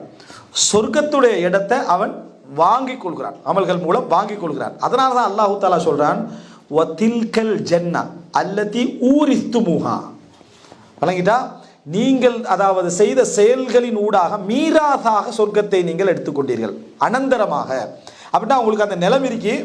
ஆல்ரெடி நரகவாதியாக தான் சொர்க்கத்தில் ஒரு நிலம் இருக்கு, சொர்க்கவாதியாக தான் நரகத்தில் என்ன ஒரு நிலம் இருக்கு. அதுக்கான தயார் நிலையை அவன் செய்யலை. அதை தயார் நிலையை செய்ய சுப்ஹானல்லாஹ்னு சொல்றான்டா. இவனுக்கே ஒதுக்கப்பட்ட அந்த நிலத்துடைய பகுதியில் ஒரு மரம் நாட்டப்படுகிறது. அல்ஹம்துலில்லாஹ்னு சொன்னா இவனுக்கே ஒதுக்கப்பட்ட இடத்துல ஒரு மரம் நாட்டப்படுகிறது. 12 ரக்காத் தொழுகிறான்னு சொன்னா சுன்னத்து, இவனுக்கு ஒதுக்கப்பட்ட இடத்துல ஒரு மாளிகை என்ன செய்கிறது, கட்டப்படு. இடத்தை யார் தயார் பண்றான்? அல்லாஹு தாலாவாக அவனுக்கு தயார்படுத்த இன்பங்களையும் தாண்டி இவனுடைய அமல்கள் அதை என்ன செய்து அதிகரித்து கொண்டே வருகிறது என்றதை பார்க்கிறோம். அப்படின்னா நம்ம சொல்லக்கூடிய திக்ர்கள், இந்த இபாதத்தில் இந்த எல்லாமே இதுதான். அந்தந்த இடத்துல இப்போ உமர் ரதியல்லாஹு மாளிகை ரசூலா பார்க்குறாங்க. அப்போ உமர்லாவோட இடத்துல தானே பார்க்குறாங்க, உமருக்குரிய மாளிகைன்னு சொல்லப்படுது. அப்படி என்றால் நமது சொர்க்கத்துடைய இடம் நமக்கு இன்னும் காட்டப்படலை. ஆனால் அந்த இடம் எங்களுக்காக ஒதுக்கப்பட்ட இடம். அது என்ன செய்கிறது, அந்த இடத்திலே தயார்படுத்தப்பட்டு கொண்டு இருக்கிறது எங்களுடைய அமல்கள் மூலம், இபாதத்துகள் மூலம். அதை நம்ம அங்கே பார்க்கத்தான் போகிறோம். அதை என்ன செய்கிறோம், நம்ம அந்த இடத்துல நம்ம பார்க்கத்தான் போகிறோம். நம்ம சொர்க்கவாதிகளாக இருந்து அல்லாஹ் கபூல் செய்யணும். எனவே அன்புள்ள சகோதரிகளை, இந்த அடிப்படைகளை எல்லாம் நம்ம புரிந்து கொண்டு இந்த பகுதியுடைய இறுதி நிலை என்னென்னா, அல்லாஹு தாலா சொர்க்கத்தில் எல்லாத்தையும் கொடுத்துட்டு அல்லாஹு தாலா கேட்பான், உங்களுக்கு வேறு எதுவும் வேண்டுமான்னு கேட்பான். வேறு எதுவும் வேண்டுமான்னு. அப்போ அது கடைசியில் சொர்க்கத்துக்கு போனவர்களும் இருப்பாங்க. எல்லாரும் என்ன சொல்லுவாங்கடா, யா அல்லாஹ் எதை நீ எல்லாமே எங்களுக்கு என்ன செஞ்சிட்டாய், நீ தந்து விட்டாய். அப்போ அல்லாஹு தாலா சொல்வான், ரிதா இ அலைக்கும், நான் உங்களை பொருந்தி கொண்டேன். ஃபலா அஸ்ஹத்து அலைக்கும் அபதா, இனி உங்கள் மீது என் கோபம் வரவே வராதுன்னு வரலாம். இனி நான் உங்கள் மீது என்றைக்கும் என்ன செய்ய மாட்டேன், கோபப்பட மாட்டேன். அல்லாஹ்வுடைய வாக்கு. ரிதா இ அலைக்கும் ஃபலா அஸ்ஹத்து அலைக்கும் அபதா, உங்களை நான் பொருந்திக் கொண்டு என்றைக்கும் உங்களோடு கோபப்பட மாட்டேன். தன் திரை அல்லாஹ் தாலா என்ன செய்வான், அந்த சொர்க்கவாதிகள் அனுதினமும் பார்க்குற அமைப்பில் அல்லாஹ் என்ன செய்வான், விளக்கிக் கொள்வான் என்று வருது. அப்போ எந்த ரப்புல் ஆலமீனுக்காக சுஜூது செய்தோமோ, எந்த ரப்புல் ஆலமீனுக்காக நிறைய உலக இன்பங்களை விட்டோமோ, எந்த ரப்புல் ஆலமீனுக்காக அநியாயங்களை பொறுத்து கொண்டோமோ, எந்த ரப்புல் ஆலமீனுக்காக நிறைய நஷ்டங்களை கஷ்டங்களை சுமந்து கொண்டோமோ, எந்த ரப்புல் ஆலமீனுக்காக பொருளாதாரங்கள் எல்லாம் நம்ம இழந்தோமோ, அந்த ரப்பை நம்ம பார்க்குற நேரத்தில் அது எப்படிப்பட்ட ஒரு சந்தோஷமாக இருக்கும். அதனால தான் லில்லதீன அஹ்ஸனுல் ஹுஸ்னா வஸியாதா, நன்மை செய்தவர்களுக்கு நன்மையும் இன்னும் அதிகமும் உண்டு என்று சொல்றான். ஜியாதா என்றால் அல்லாஹ்வோட முகத்தை பார்க்கிறது. ஜியாதா என்றால் அந்த ரப்புல் ஆலமீனுடைய முகத்தை பார்ப்பது தான் அது. அதனால தான் நம்ம அடிக்கடி, அதாவது இந்த விஷயத்தில் எந்த ரப்புல் ஆலமீனுக்காக நம்ம இழந்து வாழ்ந்தோமோ அவனுடைய முகத்தை பார்க்கிறது என்பது உண்மையிலேயே ஒவ்வொரு மோமினுக்கும் அந்த உள்ளத்தில் இருந்த ஒரு பெரும் சோகமும் கஷ்டங்களும் முழுமையாக நீங்கக்கூடிய நாள் அது. எனவே சொர்க்கம் என்பதை நம்ம எப்படி உள்வாங்கணும், அற்புதமான ஒரு வாழ்க்கை எப்படி உள்வாங்கணும், அதில் ரப்புல் ஆலமீனோட அந்த ஆட்சியை எப்படி உள்வாங்கணும், மனிதனுக்கு கற்பனையே பண்ண முடியாத இடத்தை எப்படி உள்வாங்கணுமோ அந்த முறையில் நம்ம உள்வாங்கிட்டோம்டா இந்த உலகத்துடைய உச்சகட்ட துன்பமும் மிகச் சிறுசாக மாறிடும். எதுவுமே எங்களுக்கு என்ன செய்யாது, ஒரு பாரமாக விளங்காது என்பதை நம்ம புரிந்து கொள்ள வேண்டும். அல்லாஹு ரப்புல் ஆலமீன் எம் அனைவரது அமல்களையும் ஏற்றுக்கொண்டு எம்மை பொருந்தி கொண்டு எந்தவித விசாரணைகளும் இல்லாமல் சுவர்க்கம் போகக்கூடிய மக்களில் அல்லாஹு தஆலா எம் அனைவரையும் ஆக்கியர்கள் புரிவானாக. ஹாதா மா இந்தி வல் இல்மு இந்தல்லாஹ் வ அகூலு கௌலி ஹாதா வ அஸ்தக்ஃபிருல்லாஹ் லி வ லக்கும்.